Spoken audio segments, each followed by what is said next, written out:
Assalamualaikum warahmatullahi wabarakatuh.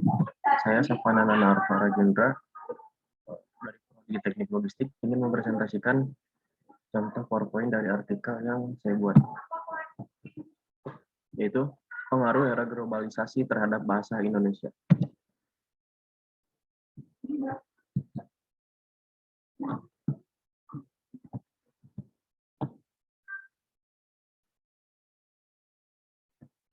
Bahasa menurut Krida Laksana adalah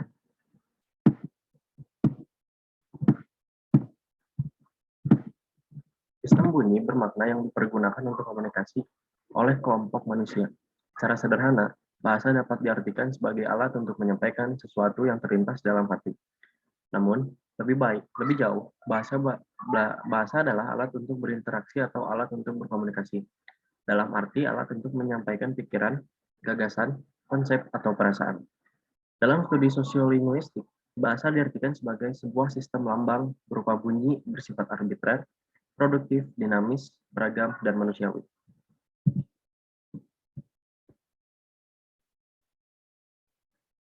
Lalu ada globalisasi. Globalisasi merupakan era terjadinya perubahan massa akibat pengaruh budaya asing. Globalisasi mempengaruhi semua aspek kehidupan, termasuk bahasa. Bahasa yang semakin global dipakai oleh semua bangsa di dunia ialah bahasa Inggris, yang pemakaiannya lebih dari 1 miliar. Seperti yang dikutip dari Kompas Online yang menjelaskan bahwa bahasa Inggris, misalnya, walaupun pemakaiannya semakin besar sebagai bahasa kedua, masyarakat suatu negara akan semakin kuat juga mempertahankan bahasa ibunya.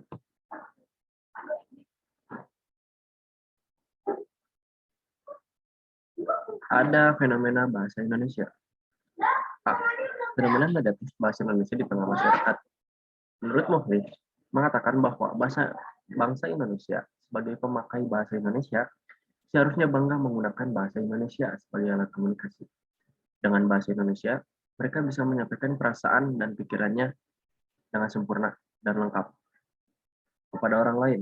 Mereka semestinya bangga berbahasa Indonesia, belum lagi tertanam pada setiap orang Indonesia.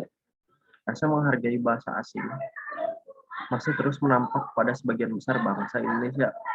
Mereka menganggap bahwa bahasa asing lebih tinggi derajatnya daripada bahasa Indonesia.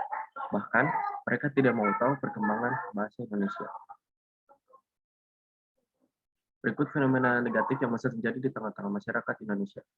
Yang pertama, banyak orang Indonesia memperlihatkan dengan bangga kemahirannya menggunakan bahasa Inggris, walaupun mereka tidak menguasai bahasa Indonesianya dengan baik. Yang kedua, banyak orang Indonesia merasa malu apabila tidak menguasai bahasa asing, tetapi tidak pernah merasa malu dan kurang apabila tidak menguasai bahasa Indonesia. Yang ketiga, banyak orang Indonesia menganggap remeh bahasa Indonesia dan tidak mau mempelajarinya karena merasa dirinya telah menguasai bahasa Indonesia dengan baik.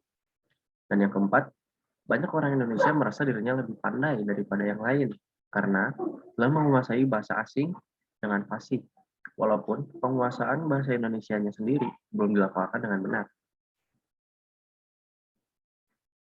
Itu B. Dan B, fenomena penggunaan bahasa Indonesia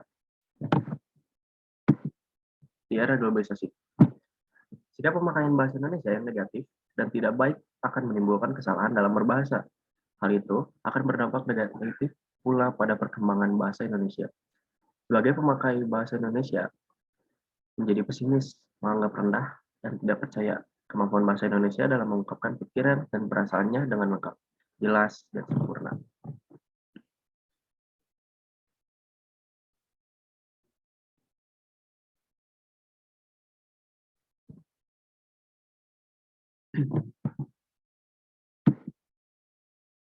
Berikut yang terjadi di tengah-tengah masyarakat. Yang pertama, banyak orang Indonesia yang lebih suka menggunakan kata-kata, istilah-istilah, dan ungkapan-ungkapan itu sudah ada padanannya dalam bahasa Indonesia. Bahkan, sudah umum dipakai dalam bahasa Indonesia, misalnya page, background, royalty, alternative, airport, masing-masing untuk halaman, latar belakang, kenyataan, pilihan, dan lapangan terbang atau bandara. Kedua, banyak orang Indonesia menghargai bahasa asing secara berlebihan, sehingga ditemukan kata dan istilah asing yang amat asing, terlalu asing, atau hiperasing. Hal ini terjadi karena salah pengertian dalam menerapkan kata-kata asing tersebut. Misalnya rock, insyaf, pihak, fatsal, syarat, dianggap. Padahal, kata-kata itu cukup diucapkan dan ditulis rock, insaf, pihak, pasal, syarat, dan dianggap atau sah. Yang ketiga, banyak orang Indonesia belajar dan menguasai bahasa asing dengan baik, tetapi menguasai bahasa Indonesianya apa adanya. Terkait dengan itu, banyak orang Indonesia yang mempunyai bermacam-macam kamus bahasa asing, tapi tidak mempunyai satupun kamus bahasa Indonesia. Seolah-olah seluruh kosakata bahasa Indonesia telah dikuasainya dengan baik. Akibatnya, kalau mereka kesulitan menjelaskan atau menerapkan kata-kata yang sesuai dalam bahasa Indonesia, mereka akan mencari jalan pintas dengan cara sederhana dan mudah. Misalnya, penggunaan kata yang mana yang kurang tepat, mencampur adukan, penggunaan kata tidak dan bukan, pemakaian kata ganti saya, kami, kita yang tidak jelas.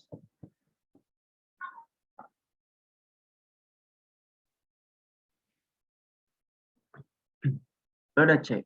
Dampak positif dan negatif globalisasi terhadap keberadaan bahasa Indonesia. Dampak positif globalisasi terhadap bahasa Indonesia yaitu bahasa Indonesia mulai dikenal oleh dunia internasional. Terbukti, ada beberapa universitas di luar negeri yang mempunyai fakultas sastra bahasa Indonesia. Karena menurut mereka, negeri kita ini adalah negeri yang subur dan kaya raya, yang punya bermacam-macam budaya, flora fauna, serta potensi-potensi lainnya. Yang kedua, meningkatnya pengetahuan masyarakat internasional tentang bahasa Indonesia. Dan yang ketiga, meningkatnya terjemahan buku-buku ke dalam bahasa Indonesia. Dan ada dampak negatif globalisasi terhadap bahasa Indonesia. Yang pertama, bahasa Indonesia tidak menggunakan bahasa Indonesia yang baik dan benar. Masyarakat Indonesia tidak menggunakan bahasa Indonesia yang baik dan benar, atau lebih sering menggunakan bahasa Indonesia populer. Banyak masyarakat yang lebih bangga dan membangga-banggakan menggunakan bahasa negeri orang lain, atau malah mencampur-campur bahasa Indonesia dengan bahasa asing. Yang kedua, berkurangnya minat generasi muda untuk mempelajari bahasa Indonesia. Generasi muda cenderung untuk lebih menyukai sesuatu yang modern atau maju. Dengan masuknya budaya-budaya asing dan bahasanya, tentu lebih menarik bagi sebagian besar generasi muda untuk dipelajari. Yang ketiga, bercampurnya bahasa Indonesia dengan bahasa-bahasa asing. Hal ini sering terjadi di masyarakat, baik secara lisan maupun tulisan. Dan yang terakhir, memperkaya kosakata bahasa Indonesia. Terbukti banyaknya kata serapan yang diserap dari bahasa asing. Dan berikut adalah kesimpulan. Kenyataan-kenyataan yang telah dijelaskan di atas adalah fenomena nyata yang terjadi dalam penggunaan bahasa Indonesia dan bahasa Inggris. Hadirnya bahasa Inggris ternyata memberikan pengaruh yang cukup besar terhadap bahasa Indonesia. Banyak orang Indonesia yang masih menganggap bahasa Inggris harus lebih diutamakan pemakaiannya dan derajatnya lebih tinggi dari bahasa Indonesia. Pemikiran ini sangat buruk dan dapat mengakibatkan tergantinya bahasa resmi kita, yaitu bahasa Indonesia. Arus globalisasi itu telah menimbulkan pengubah sosial yang dalam waktu beberapa tahun ke depan dapat menjelma dalam perilaku sosial, baik perilaku sosial negatif maupun perilaku sosial yang positif. Kenyataan memang selalu dikaitkan akan hadirnya persaingan global. Berdasarkan hal tersebut, perlu diadakannya perbaikan dari dalam maupun dari luar. Jika tidak dapat mengakibatkan terhambatnya perkembangan bahasa Indonesia itu sendiri, sebagai warga negara Indonesia yang baik, seharusnya mampu menjaga keutuhan bahasa Indonesia. Bahasa Indonesia harus dibina dan dikembangkan dengan baik, karena bahasa merupakan jati diri suatu bangsa. Jangan sampai menggunakan bahasa Indonesia menjadi semena-mena dan bahasa asing merupakan bahasa yang umum yang digunakan.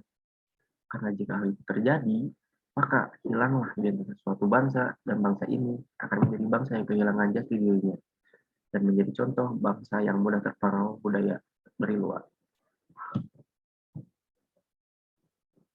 Oke, sekian presentasi dari saya. Wassalamualaikum warahmatullahi wabarakatuh.